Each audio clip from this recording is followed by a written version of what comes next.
Hello and welcome to the BNP Associates Community First podcast, where we have social and legal conversations with our community. I am your host, Adelaide Benneh Prempeh, and today we're excited because we celebrate a pivotal occasion, the 2025 International Women's Day. It is a rallying cry for change, the need to take decisive, bold action to accelerate gender equality at an unprecedented rate. The World Economic Forum has projected that at this current pace of progress, it will take an astounding 150 years to achieve full gender parity. I know, this is a staggering timeline, and therefore it highlights the urgent need for action. So on this International Women's Day, we're not just called upon to reflect, but to act. We need to burst through barriers, we need to shatter those glass ceilings, and also ensure that women do obtain the gender equality they so deserve. So in this episode, we couldn't just do business as usual. We had to go for the guest of guests.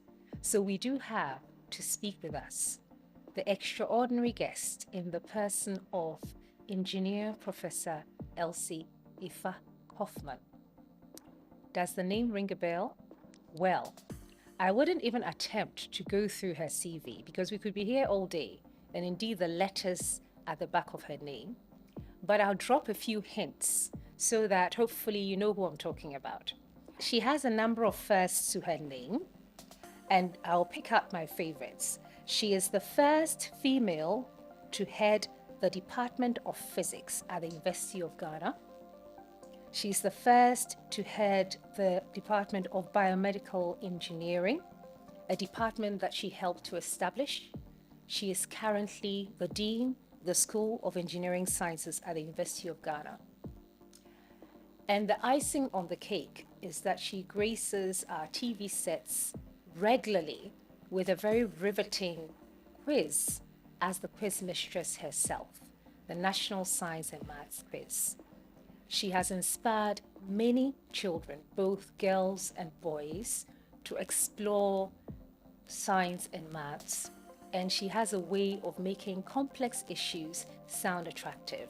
So dear listeners, this is no other person than Professor Kaufmann. I want you to grab your seats and listen to the wisdom and the passion of the pioneer of our time. So Professor Kaufmann, you're very welcome on this special occasion. We are honored to have you here. Thank you for coming. Thank you very much, Adelaide. Thank you so much for inviting me. I'm happy to be here and I'm looking forward to our conversation. Great. So when one reads your CV, sometimes we wonder whether you're a mere mortal like us, whether you have 24 hours in a day like us. Where did she come from? Did she just burst on our TV sets? So my first question is, what kind of background did you grow up in? Were you like a typical young girl playing with dollies, or you dreamt about a future being a biomedical engineer? Did you think about that as a child? Were you ordinary like us, Professor Kaufmann? We can't wait to hear from you. Oh, Adelaide, I'm very human. I am actually a work in progress. I am growing all the time. I am learning all the time. Yes, sometimes it feels like 24 hours is way too short for a day. I would like to have 26 hours, but unfortunately, I have 24 hours just like everyone else. Exactly. Yes, growing up, I was the eldest of 4 children. My parents were both teachers, and I was born in Accra at the maternity block of the Kolebu Teaching Hospital. That's what my mother tells me, and I better believe her. Yes. But my earliest memories really were when we were in Winneba. My parents being teachers, they were transferred often. And so Winneba, that's where I started school. My father was teaching history at the Advanced Teacher Training College, ATTC, now University of Education, Winneba. And my mother was also teaching in primary school I remember she used to take me along. I would hide under her table. And Multitasking. yes. But I started school at ATTC Demonstration School. From there, my parents moved to Koforidua, so we moved along. And my father was assistant headmaster of Ghana Secondary School. My mother was teaching at Pope John Secondary School. I attended Nana Kweku Boateng Experimental School. And I was a studious, very quiet learner. My teachers didn't even know I was in class most of the time. They would only find out I was there when they marked saw the grades. Yes, the grades, and they would wonder, who is this? I was that quiet. I didn't speak to anyone. Anyway, yes. So from there, I got a chance to write the common entrance exam. I wrote it twice because the first time I was skipped from my class to go join my seniors to write it. I passed and I was admitted to St. Rose's Secondary School. But my father felt I was too young. I was 10 years old. I wasn't allowed to go. So the following year, I joined my mates and we wrote the exam. And again, I passed and I was admitted to April Girls Secondary School. That's how I started secondary school. But all along, I was basically an all-rounder, so I wasn't quite following any particular path. I should have known that I would be a teacher in the future, but anyway, that's a story for another time. What happened was at Ebri Girls, we took all the subjects up until Form 3. And then in Form 3, we wrote an exam and the teachers sorted us out into the science class, the business class, the art class, all kinds of other classes based on our performance on one exam. Can you imagine? Yes. And that's how I wound up in the science class. And then I continued to be a good science student. So I was expected to go to medical school and become a medical doctor. And that was the plan until in my final year, my headmistress, may she rest in peace. Yes, sir. The late Mrs. Joyce Isibe decided to call me and tell me she had nominated me for an opportunity. So I was put in the school bone shaker those days, the bone shakers of those days, and sent to Accra yes, to write an exam. And that's how I was selected from all these young people across Ghana. Amazing. There were 3 of us that were selected that day. And I was selected to go to the United World College of the Atlantic in the UK to represent Ghana. Yeah. Yes. And even there, and I went, even there, I was still thinking about medical school, that I would be a medical doctor in Ghana. But life changed because I got an opportunity to make other choices. And I decided that I would go to the US. Right. That was when I realized that it's not possible to go to the US and study medicine right away. I had to do a pre-med program. So now, which pre-med program? And our careers office at the United World College of the Atlantic was very good. I mean, they gave me options of places to apply. And I remember reading in the brochure from University of Pennsylvania about bioengineering, application of science and engineering to problems in healthcare. And I felt this is the perfect pre-med program to do. Slot in, sort of the best of both worlds. Exactly. And so that's how I wound up applying to this program in the US. It was the only thing I applied for. So I got in. And yes, it was a good pre-med program because some of the students, the past students from that program, were in the medical school and came back to interact with us. And that was when I found out I got a chance to ask, so what do you do in medical school? They told me anatomy, physiology, all those things.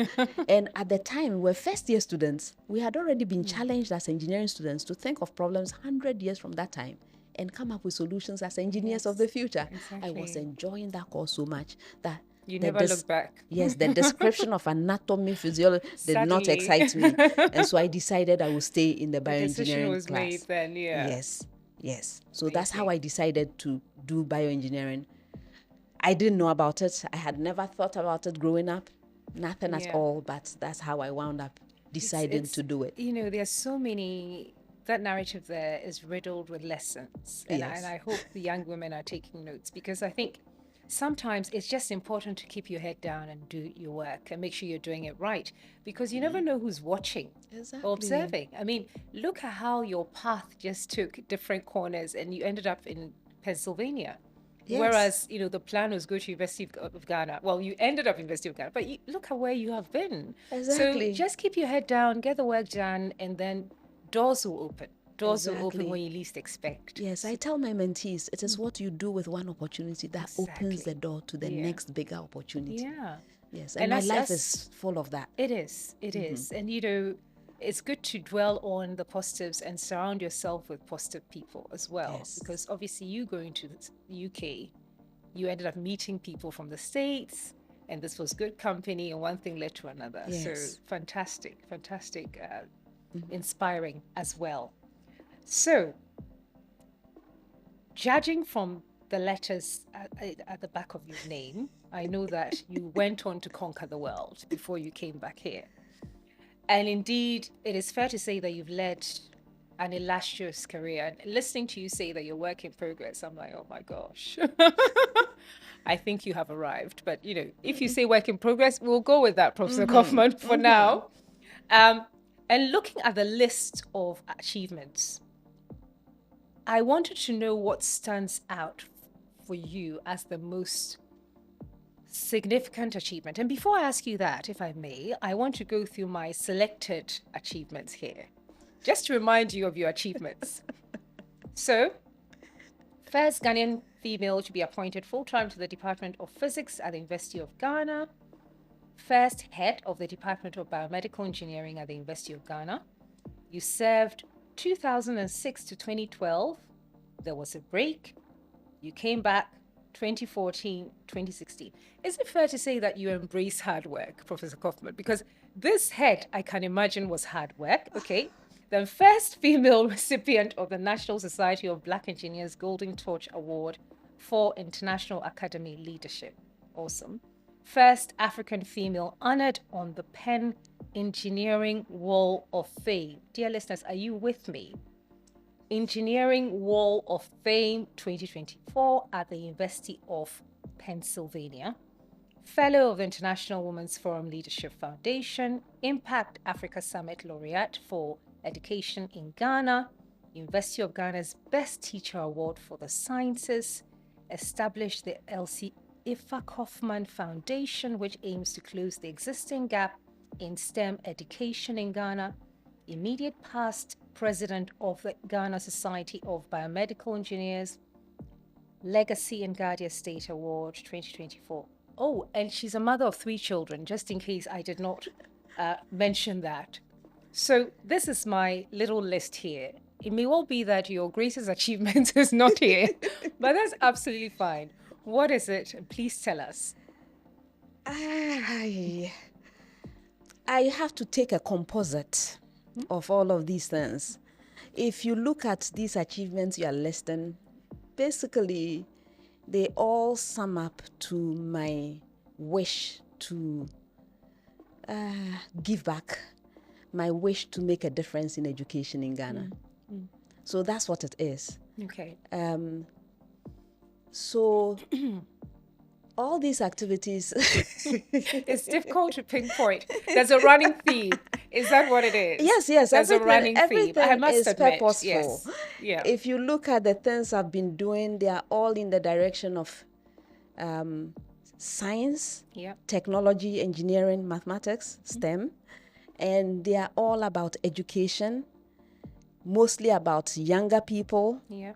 But then I'm also interested in the elderly. But anyway, so We'll invite you back for that particular podcast episode. Yes. yes, I see. I yes. appreciate So there what is you a mean. theme. There is Yeah. a theme. It's about making a difference in education Yeah. and making sure that all the wonderful things that young people are learning in the STEM fields are relevant to addressing the issues that we face here in Ghana That is very true. and beyond. Yeah, that is very true. Yes. And you're a shining example of somebody who got the opportunity, but did not forget where they came from. Yes. And has come back home, because he came back home earlier on where I'm sure opportunities were there for you, but you said, no, I'm going back to my home and I'm going to start something that's never been started before. And that's, what we see. That's basically what we see of Professor Kaufman.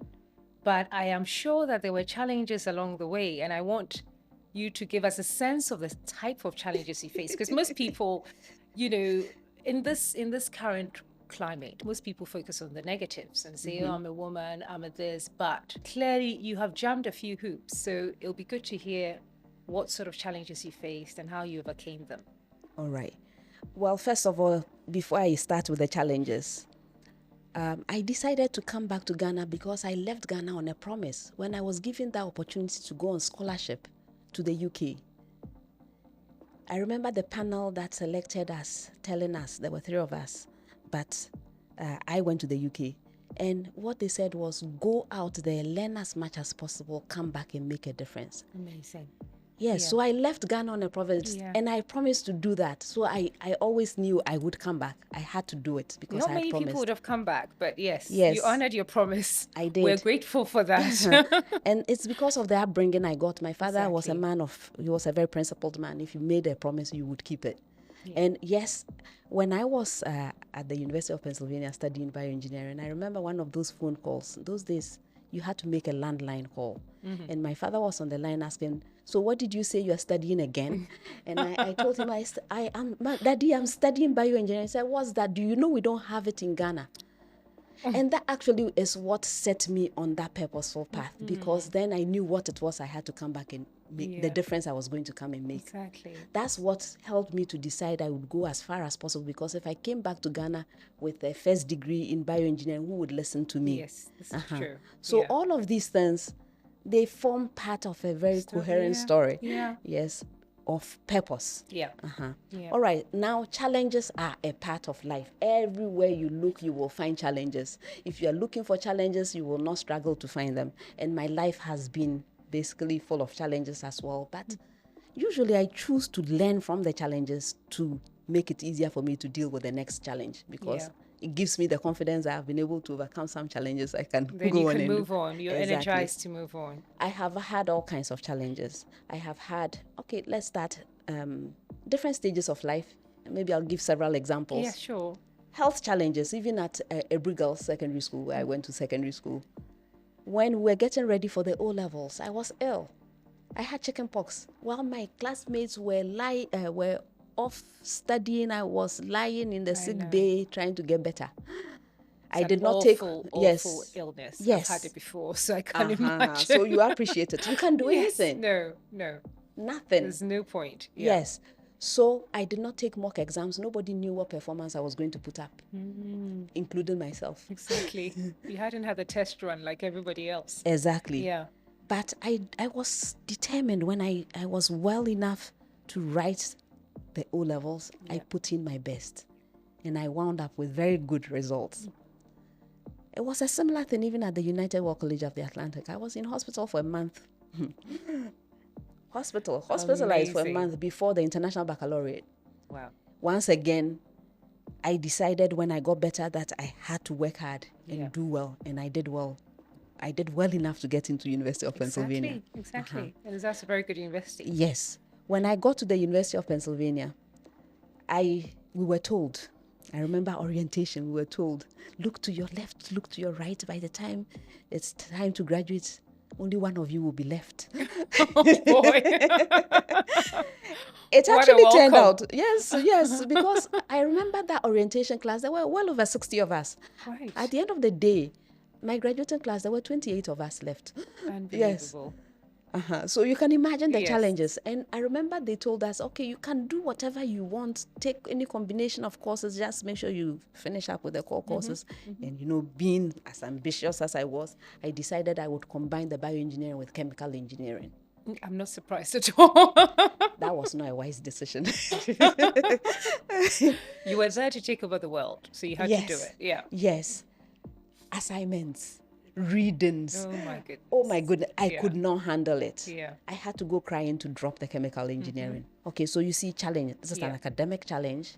You look at it realistically, you weigh the options and exactly, and you make a decided, decision. no, it doesn't make sense what I'm trying to do, right?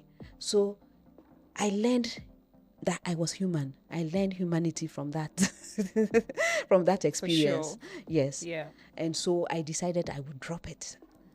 So that was a significant challenge. Later on in life, when I was in graduate school, once again, I went there with an award, a scholarship. I was Yeah. on scholarship. Yeah. By the time I was close to finishing, I wasn't quite done yet, but I was getting close. I was finishing up my experiments, starting to write my thesis. I lost the funding. My supervisor called me one day and says, "You no longer have funding." And I'm thinking, oh my goodness, what am I going to do? Do I drop? Goodness. Do I quit? Yeah. That was a challenge. No, that is a major challenge. That was a challenge. I had to sit down, strategize how I was going to get the work done. I had a child to take care of. So that was a challenge, and I had to find a way to overcome that as well.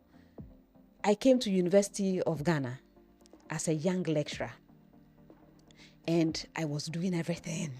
I mean, I was working really hard. You mentioned that hard work doesn't seem to scare me. No, not at all. No. So I was doing all kinds of things. As a young lecturer, I was excited. I had come back. I was given the opportunity to help start engineering.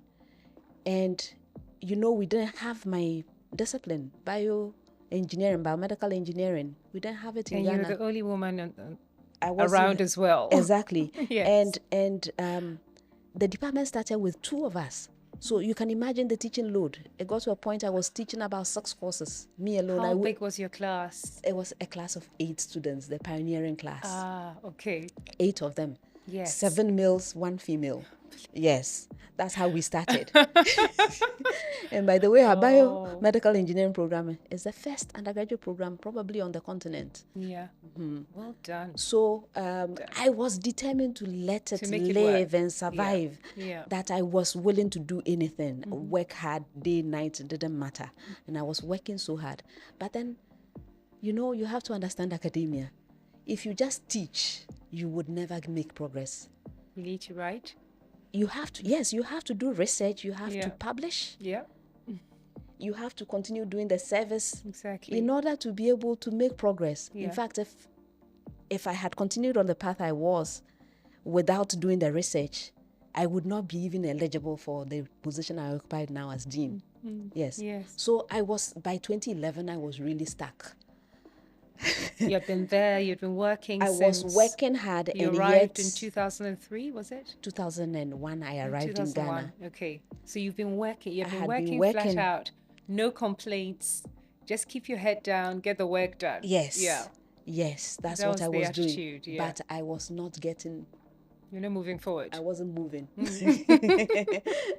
You're quenching a lot of fires, but you were not moving in terms of your personal development and Academic fulfillment. progression. Yes. Yes. That was a challenge. Yes, that was a challenge. So how did you manage that? How did that not make you frustrated and stale and say enough? What is going on? I can't do it all. I throw in the towel. Yes, I can't be bothered anymore. I'm not that kind of person. I will continue working up until the very last moment. Amazing. But yes. what happened was I got the opportunity to be a fellow of the International Women's Forum Nice. Leadership Foundation. Wow. It was actually a vice chancellor first. Oh dear, it's something that touches me, Yeah. right? It was Professor Tego that first nominated me. Okay. That year I didn't put in the application, but the following year, the vice chancellor, Professor Ite, Oh yeah. yes, Professor Ite also asked me to put in an application, so I knew I had to do it. I couldn't avoid it forever. Exactly. So I put in this application and I was selected as a fellow of that foundation, Leadership Foundation program.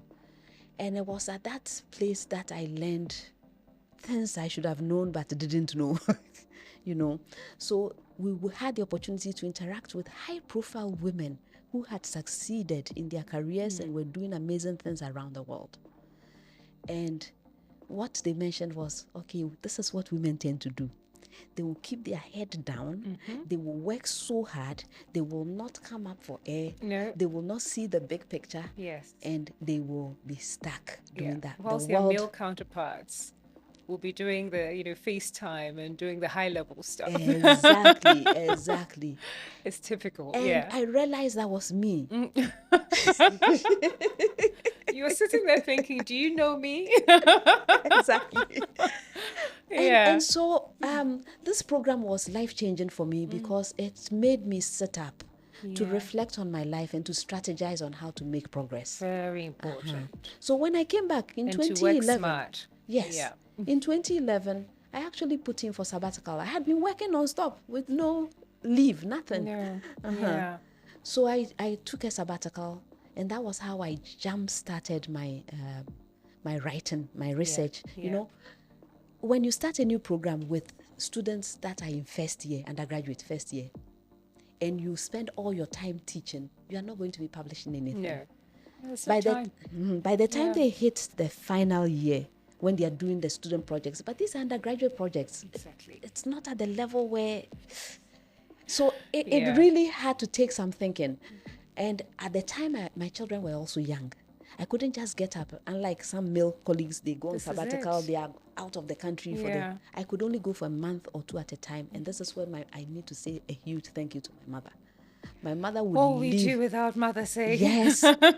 My mother would leave what she was doing, Yeah. come stay in my house for me to go. Amazing. God bless her. Yes. It So helps. the challenges, they are never ending. Even No. as a dean, I have so many challenges. Yes. It's But a we day by find day. ways, yes, we find ways to deal with those challenges and still make progress. Yeah. And so in your experience, comparing when you first came and you were the only female, obviously I'm sure the working conditions were tailored towards men. I'm not sure, but judging from then up until now, would you say there's been improvement in working conditions for women? And in terms of that, improvement in working conditions to advance gender equality? Let me start with a story. You Okay. mentioned that I was the first Ghanaian female to be Yeah. appointed to the Department of Physics full time. Yes, when I showed up, you can imagine I was looking even younger than now because that was 2001. I can And imagine. I was very small, and I joined this department, and the department was full of men. There were no women then. And it took them 2 weeks to figure out which washroom I would What use. to do with you? We have a new species. What are we going to do with that? Yeah. Okay. Oh, Yes, wow. yes. And I would be teaching, and the students, people would be peeping around Yeah. to see, is this really a lecturer or is it one of the students? Even then, there were very few females in my classes. Yeah. Then engineering started, and I mentioned my first class. 8 students, 7 males, 1 female, 1 very brave female. Yes. Yeah. So there was underrepresentation all along. Even now, I can talk about today. Yeah. If you come to the School of Engineering Sciences, we have made a lot of progress. Typically, we had about 10 to 15% female population as students from the beginning. Yeah. Now, if you come there, my last check for the academic year that will be ending now, academic year will be ending. Yeah. We had 31.8% female. Impressive. It's taking a lot of work to get there. However, if you look at the faculty, I now have a faculty of close to 70. There are 6 females. 1 is off doing PhD. She was even a part-timer. So I would say 5 females. This is not good. No, not at all. This is not good. We need to There's to work to be improve. done. But Yeah. yes, there has been some progress. There has been progress. There's now a greater awareness of the underrepresentation. Yes. And a lot of work has gone. It used to be generally the STEM fields. But if you look at the life sciences, the biological sciences, the medical sciences, we are now at par. Sometimes in some of these disciplines, we have more women than men. However, if you look at the computational sciences, if you look at physical sciences and Yes. mathematical sciences Yeah. or engineering, we still have that underrepresentation. So The work, biomedical is not too bad. biomedical engineering is not the worst of the engineering disciplines.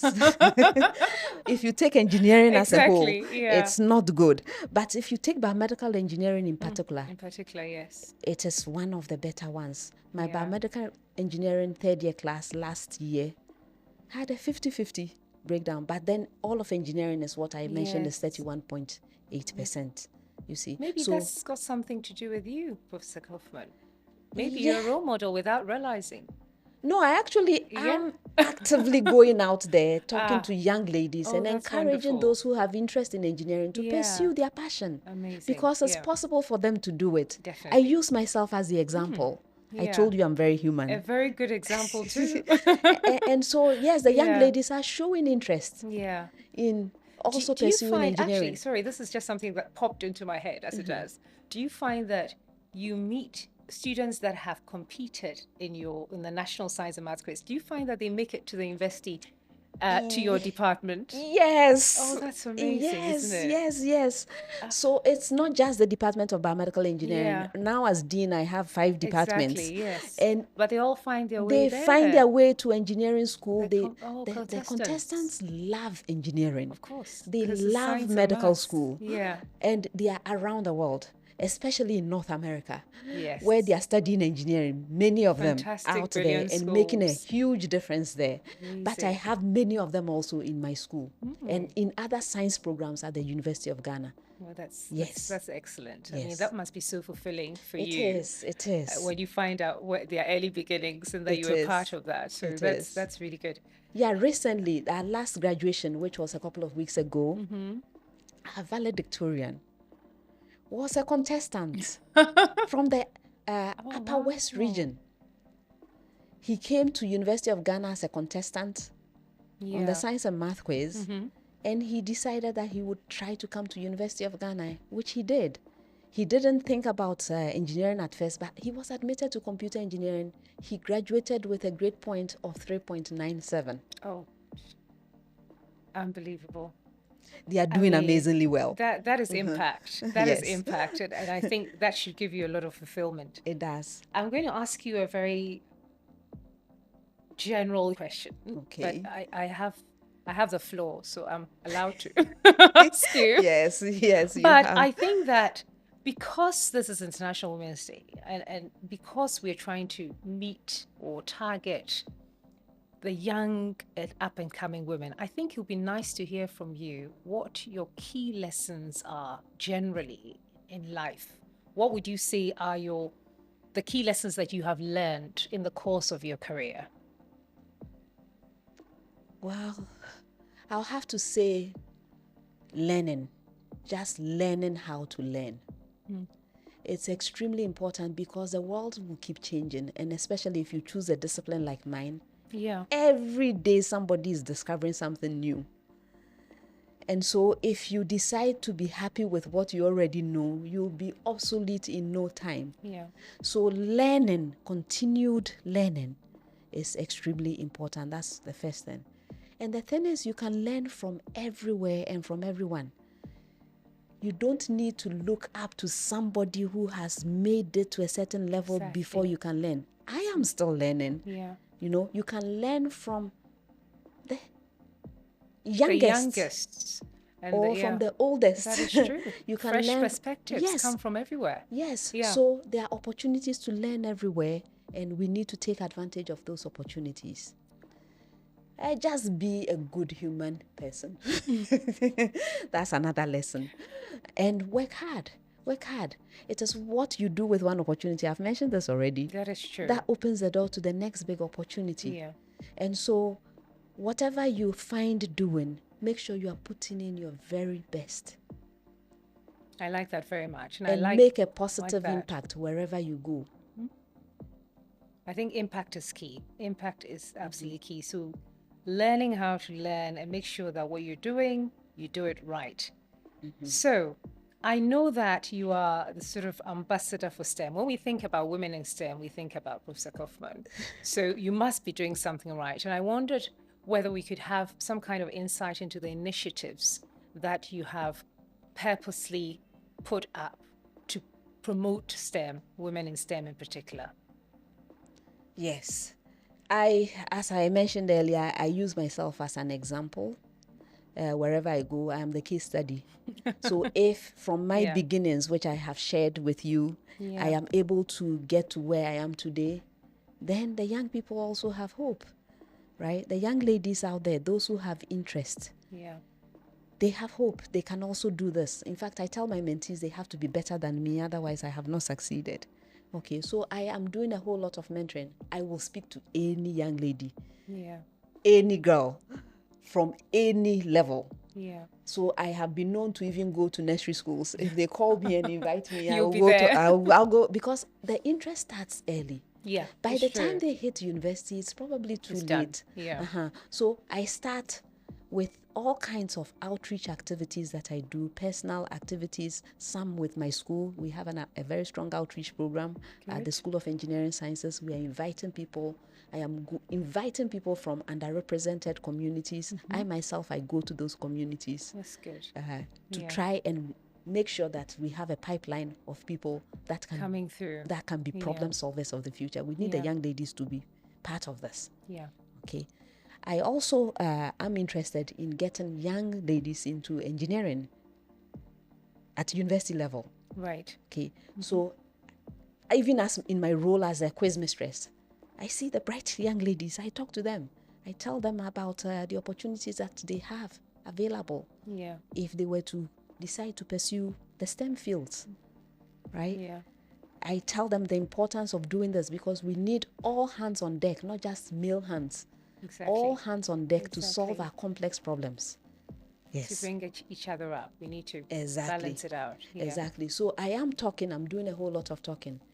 Now, as my foundation, Yeah. I decided to start this foundation as a solution to a problem that I had seen. Right? So while I may not be targeting just young ladies for the foundation, I have an interest in the young ladies as well. Yeah. Right? So I want, even at the basic level, for the teaching and learning of science to be different, to be attractive to them. We are trying to come about with a mindset shift that what they are learning has relevance to the problems of the future. Exactly. Right? Yeah. So they have to enjoy it. They have to want to study it and learn enough, and have to that conscience to want to contribute. Yes. So that is the work that I'm doing with my foundation, and I do. It's a tall order. Yes. Yeah. So it's a lot of outreach activities Yeah. and a lot of mentoring That's good. I mean, and it's- finding opportunities. you So walk the walk. I walk.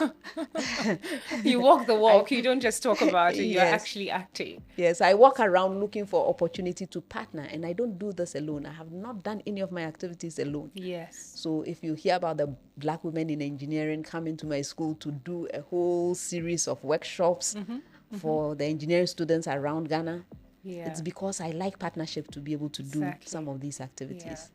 It is often said that if you want to, reach far, you do it with others. You don't go alone. So collaboration is key. It's key. It's Because important. There are always like-minded people who want to jump in, but it's just the right opportunity.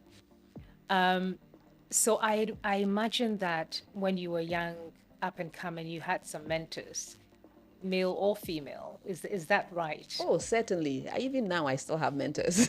Did you seek them out, or it sort of happened by chance, or there are people that you looked up to without them realizing that you were looking up to them as mentors? Combination of all. Yes. Yeah. So my earliest mentors had to be my parents, of course. Yes. Yeah. Yes. My mother is amazing. I mean, there's nothing the woman can't do. Yeah. I can actually imagine that. Yes. Yes. Yeah. Very, very supportive. Yeah. And she has been able to raise 4 successful children. Amazing. Yes. So she was my earliest mentor. And then, of course, there was my father with the principles, Yes. Yes. To He keep was- you in check. Yeah. Exactly. Exactly. So, Yeah. so those were my earliest mentors. Then let me talk about school. When I went Yes. to secondary school, my headmistress, the late Mrs. Joyce Sibe, Yeah. she was amazing. I mean, I was afraid of her It's often the case. But looking at her life, I wanted to be like her. Yeah. You know, She got the balance right. yes, yes, yes. And so she was also a mentor. Maybe not sitting down to have conversations with, but Looking up to her alone just was looking up to enough. her Yeah. was good. And Yeah. when I came back to Ghana and reconnected with her, and she told me how proud she was of me. Oh my goodness. Oh, you couldn't believe it. I couldn't believe it. You thought, little old me, you're Yes. proud of me. Yes, yes. Amazing. So that's another one. And then I have had other mentors. When I came back to Ghana and I was on Yeah. the committee to help establish engineering Yeah. at University of Ghana, the committee chairman was the late Professor Alute. Okay. Professor Alute took an interest in me. He was my mentor. Yeah. And it was a kind of mentorship where I could actually have conversations with him, tell him what I was doing, and he would be interested enough to listen. Yeah. He would invite me to come and be part of his programs that he was doing. I remember Amazing. we went to University of Michigan together on a program, Yeah. and it was an opportunity to connect, to get to know him, and for him to, Exactly. just being around him was inspirational. Yes. He sounds like a male ally, as we call them these days. People like him are happy to empower and inspire women. Yes, So may he it's rest good in to peace. see. Yes, amazing. May he rest in peace. Yeah, And then indeed. Professor Isabella Kwache. She was the first female dean of the School of Public Health at University of Ghana. I see. And I remember I was on her school management committee. I was representing, I think, engineering on the committee. Yeah. And I saw this woman dean, and I was a lecturer. And you thought, wow. And I was thinking, How did she get there? yeah, this is something I Amazing. can look up to. Definitely. And I did look up to her. I Yeah. still look up to her. She's now my president of the Ghana Academy of Arts and Sciences. Oh, I She's the one see. that nominated me to the Academy of Arts and See? Sciences. It's amazing. Yes. So, I like it when women champion other women. yes. So she's done very well, and she's Yeah. been so inspirational. That's good. She is my mentor. That's good. So mentorship is good. It's extremely important. It's crucial, actually, from what you're saying. So, Prof, the achievements are there, the wonderful initiatives, and what have you. Do you have any hobbies or interests, like downtime, like normal people? Do you do anything for fun? Let's kick it down a notch and see whether you're really human. Oh, I am very human. Yeah. I have many interests. I love reading, but I'm sure you don't like that hobby No, because it's that's still, a very good hobby. Yeah. yes. So I like reading. These days, I love to spend time with my children, and Much older now, I bet. they are much older. They basically don't need me any longer. But That's the fate waiting for all of us. yes. But if I got the opportunity to spend time with them, that would be amazing. Good. Yes, and they like doing different things. So Yeah. each of them and their interesting things that they do, that they will have me along. Yeah. Spending time Oh, with them, that's getting to know lovely. them better. Yeah. I really enjoy that. I like now, traveling like, as well. The relationship is different because Yes. it's like adult to adult now. Exactly. Sort of. Yeah. It's Exactly. a little bit different. Exactly. So, do you work out or is just pure genes? Well, do you consider walking up and down campus everywhere? It's a workout. Yeah, If that's you're some going kind up of and down the stairs, it's a workout. going up and down the stairs. So I don't have any formal workout Yeah. routine, but I am active. Very active. I'm always moving up and Yes. down. Even as dean, I'm walking up and down the And on stairs. I'm campus, going there are to. lots of stairs. Yes, yes. I remember my physics students used to tell me that I Yeah. walk at the speed of light. That's a good They'll one. hear me coming. Yes. So that keeps you looking young and youthful and generally big. I always say that teachers as well always look like they never age. I don't know what it is, but I think it's the blessings for Yes. imparting so much Yes. to others.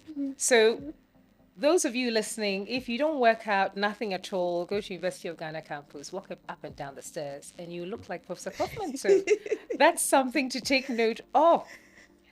What are your personal principles and philosophies that have shaped your decision making? Because from your resume and your professional life, there are bound to be pivotal moments where you're taking decisions, where you weigh the pros and cons. Do you have any sort of underlying philosophies and ethics as to what leads you when you have to take, the uncomfortable decisions sometimes, and what have you? Yes. So I really believe in a life of purpose. So what are you trying to accomplish? I know what I'm trying to accomplish, right? And opportunities will always come my way, but I make sure I am making decisions based on things that are in line with what I have decided is my purpose. The end goal in sight. Yes. Yeah. Yes. Yeah. So if I say no, it's because I need that time, I need the resources, I need the opportunity to attend to things that are in line with my purpose. I like the sound of that. Right? Yeah. You find time to do things that are in line with your purpose. Exactly. It's as simple as that. Exactly. And I have to, at the end of the day, right? I have to be at peace with my decisions. You have to sleep well at night. I have to sleep well at night. Yeah. It's very hard to influence me because I can because imagine. Yeah. I'm not trying to please anyone. No. That has Right? never been part of the picture. It's not been part of the picture. It's good to get along, and it's good to try and live at peace with everyone. Yeah. However, it doesn't serve anybody for me to compromise my principles in order to make someone else happy. Definitely. Definitely. No. Yeah. I tell those who will listen to me that leadership is not a popularity contest. Never is. In fact, Yeah. if you don't have people that are unhappy with you, probably it's because you Yes. don't have any principles. Yes. You need your opponents as well. Exactly. To keep you on your toes. Yes, my mother once said, there's this Bible thing, in the presence of my enemies. Exactly. If you Anointed don't have my any, head with oil. yes, if you don't have enemies, which presence? Exactly. So you need there'll the always be naysayers. enemies. You need the naysayers, but It's very they important, they yeah. should encourage you to even do better. Exactly. Uh-huh. They should So- know what you stand for. And it's as Exactly. simple as that. Yeah. Exactly. So leading a life of integrity, right?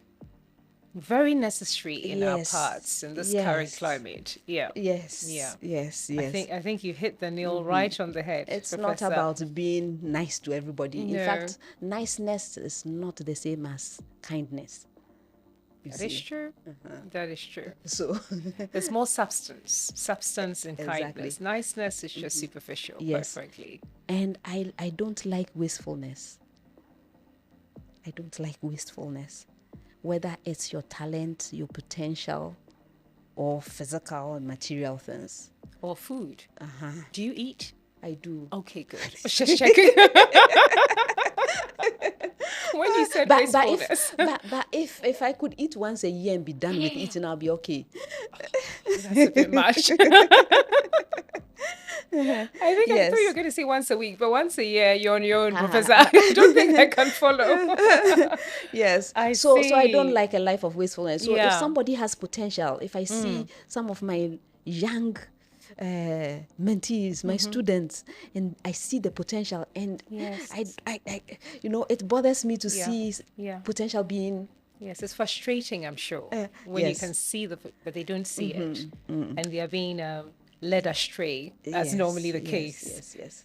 I was going to ask you about your balance of personal life, professional life, but I can see that your mother was instrumental in doing that. Tell me, when you lived in the States, I'm assuming you had your children, some of them in the States? Yes, 2 out of 3. Yes.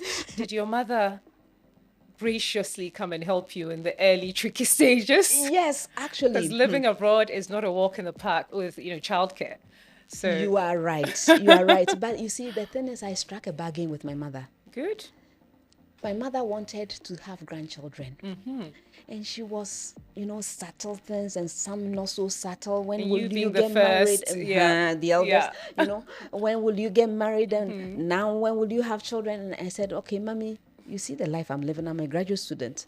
If I have children, you have to help me out. So she promised. That caught her attention. She promised and she kept her promise. Oh, Good. did she keep her promise?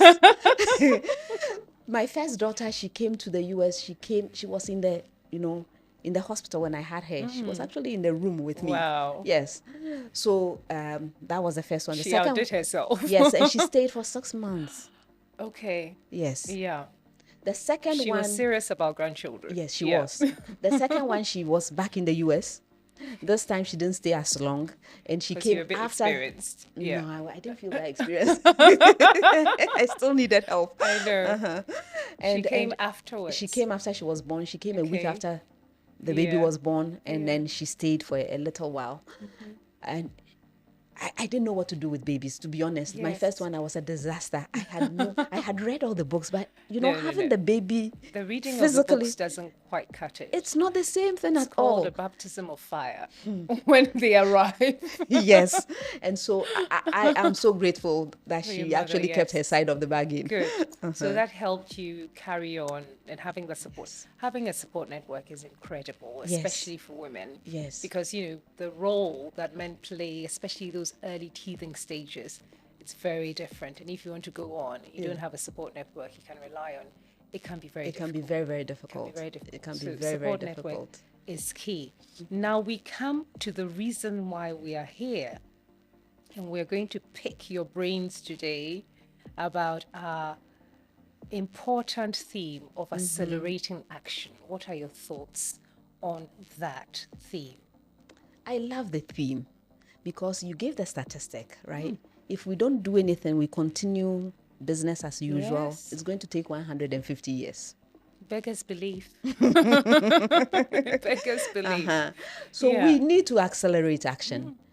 But it's going to take all of us working together. Men, women, Pretty much. everybody. Yeah. We need to first recognize that we have a problem. Yeah. Sometimes I go on these programs and I'm surprised to find out that there are very people that are actually close that you would think understand the issues at stake. Yeah. And no, they don't. Right? So we need to be very purposeful in terms of explaining.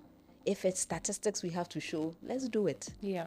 Yes. Yeah. If It it's has to be research realistic, we yeah. have to do to demonstrate that there really is a gap, let's do it.